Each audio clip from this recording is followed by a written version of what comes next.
Ngayon, sa buhay ng gusto mo.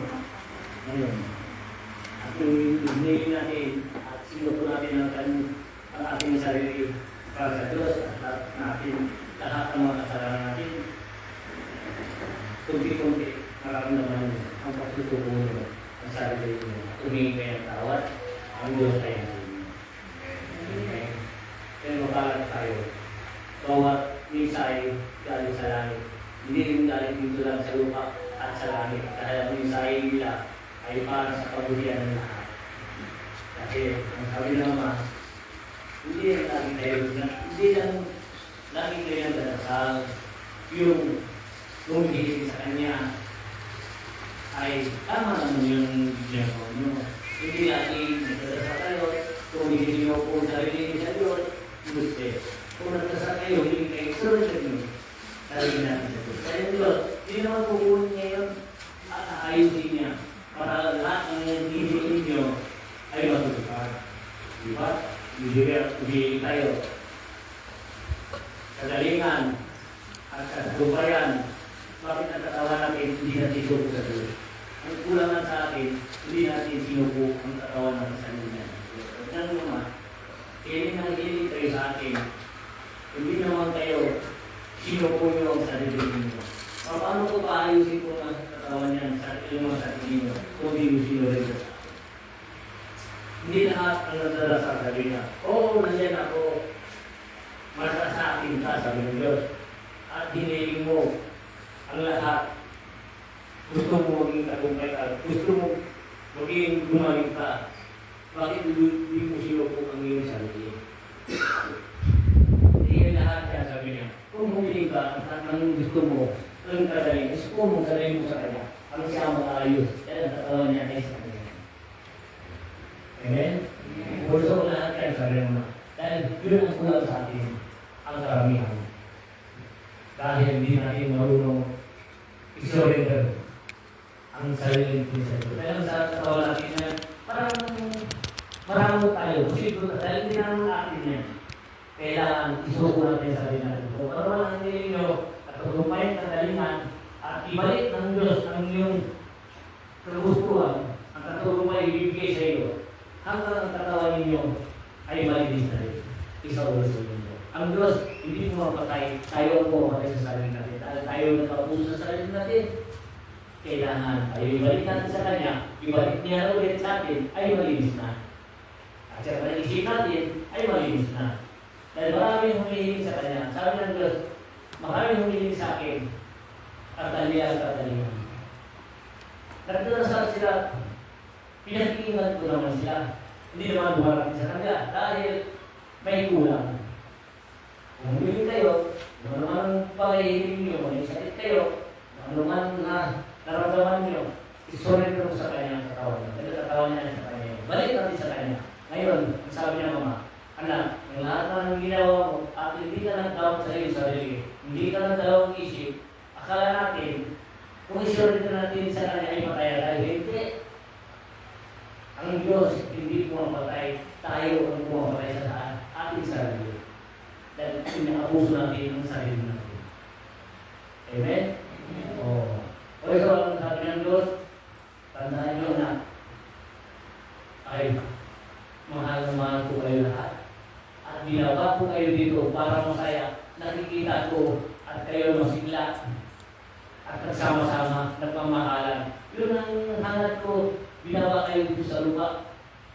Hindi yun.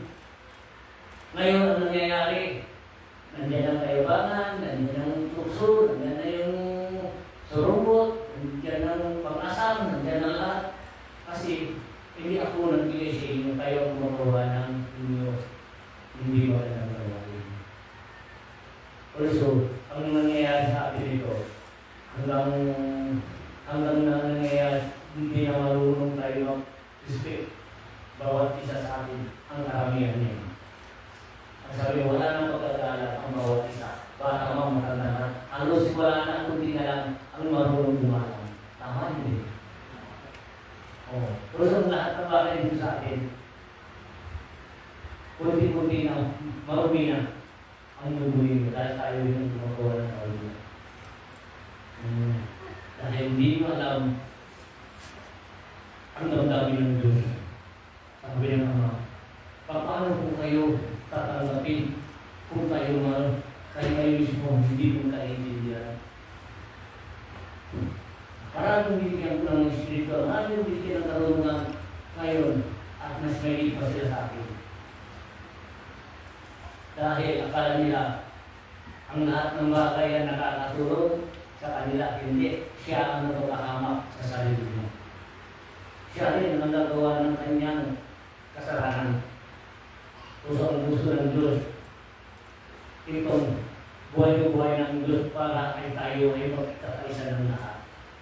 Walang ibang inangan ang Diyos ang magkakaisa, magmahalan, tulad pagmamahal nila sa atin. Dahil ang atin naman, kung tayo ay talagang isuko natin sa sarili natin, lahat ng mga problema, mga kasalanan natin, isuko natin, anong kapalit ang gagawin mo ngayon? Ang sabi ng Diyos. Kung sinuko mo na, ay ang sarili mo, ang lahat ng kasalanan mo, humingi ka ng tawad, sinurrender mo na lahat ang gawain hindi maganda sa Kanya, at ano hinihiling niya para sa iyo? Ano mangyayari na sa iyo ngayon? Ano maiiwan sa iyo ngayon? Ano sa kalagayan ninyo? Ano naiiwan sa inyo? Kung sinurrender nyo lang ang kasalanan ninyo, ay ang sarili ninyo, ano naiiwan? Ano na sa inyo ngayon? Sagot na. Ha? Ang maiwan? Ha? Wala? Oras na sinuko nyo ng kasamaan, ang maiwan sa inyo ang kabutihan. Tama. Bakit sa inyo wala? Yung kasamaan na sinuko ko na, ayaw ko na yung masama. Ang buhay ko po, ang lahat ng bagay sa sarili ko ay surrender ko sa inyo. Anong maiwan ngayon sa katawan ninyo? Sabi nyo, wala maiwan. Ibig sabihin, hindi naman yung masama yung kasabutin sinurrender. Ang lahat ang gawain ng masama. Sabi nyo, babaguhin ko, ang maiwan sa iyo ay yan. Dahil ikaw ay isang pag-ibig. Di ba? Madaling sa mga ano? Puso, kailangan natin isuko natin dahil muling nabuhay mo sa Diyos. Kailangan natin ay alisin na ang bawat hindi maganda. Pasok mo ng maganda na akin. Sinuko mo yung sarili mo, ipipinaw ulit ang sarili mo, ang katawan niya, at ininisan niya na rin. Ang dali lang mo pa nun, no? Ang paliwanag ko nun, no? Tinanay, sabi niya, wala na eh. Wala na natira. Maraming natira yun yung gawain na mabuti. Yan ang kabutihan, ang siya ang magbubukas ng tahanan ng pintuan ng paraiso ng Diyos. Amen? Di ba maganda yun, ano?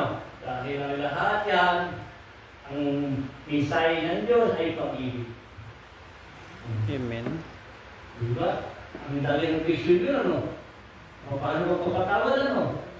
At alisin ang mga problema, isurrender sa Diyos. Alitin ang katawan natin, ang buhay natin, isurrender natin ang Diyos, sa Diyos. Dahil ang maiwan lang na ngayon, ang kabutihan. Yan ang sabi niya. Yan ka, anak, at isa sa uli ko, yung kabutihan mo, ang siyang iiral ang magbubukas ng pintuan ng paraiso ng Diyos. Ang pintuan ng Diyos, ang tahanan ng tunay ng tahanan natin. Ang ibig sabihin, ang pag-ibig ang dala natin na para sa Kanya, munting ay paraiso niya. Munting paraiso niya. At alam mo, munting na pagpasok doon, panay dito lahat, panay dayang natin, at para nandun ang galing ng Eden, nandun ang lahat, at wala ka nang hahanapin pa. Dahil ang kasamaan ay sinurrender mo sa Kanya, balik ka na sa dating anyo ng kabutihan. Amen? Yun lang ang aking sabihin. Kahit kunting araw, kunting baba ng mensahe, ay talagang talagang pumapasok sa puso niyo ang bawat isa sa inyo. Tama tama. Ha? Yun ang pag-ibig ng Diyos. Ito po ang basbas ng Diyos para sa atin. Yes, thank you for watching po sa inyo lahat. Kay Nanay Arceli Paringit. Kay Sir Raul Lamalyas. Kay Mario Parahas. Ayan, good afternoon, sir. Sir, yes, good afternoon po sa inyo lahat. And blessed Sunday. Ayan, paalala na ang Pasko ng pagkabuhay ng ating Panginoong Jesucristo. Basic, yan, God bless po sa inyong lahat. Sa lahat po ng mga nanonood. Sending of love, peace, and blessings po. Yan, sa ating lahat. Thanks for coming po sa akin live. Yung shoutout sa eyes natin. Sa lahat po ng nariyan.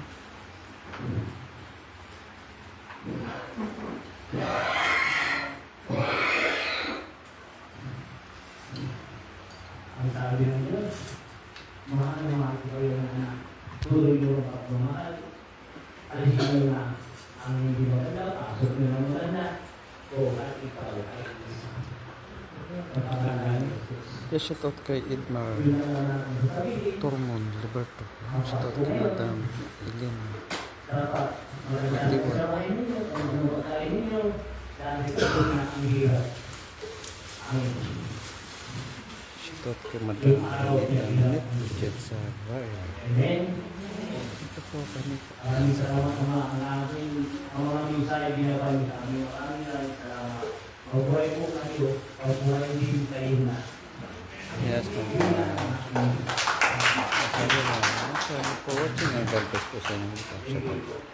Ang kay Janito. Sa inyong lahat. God bless you. Sunday po. And live na po tayo.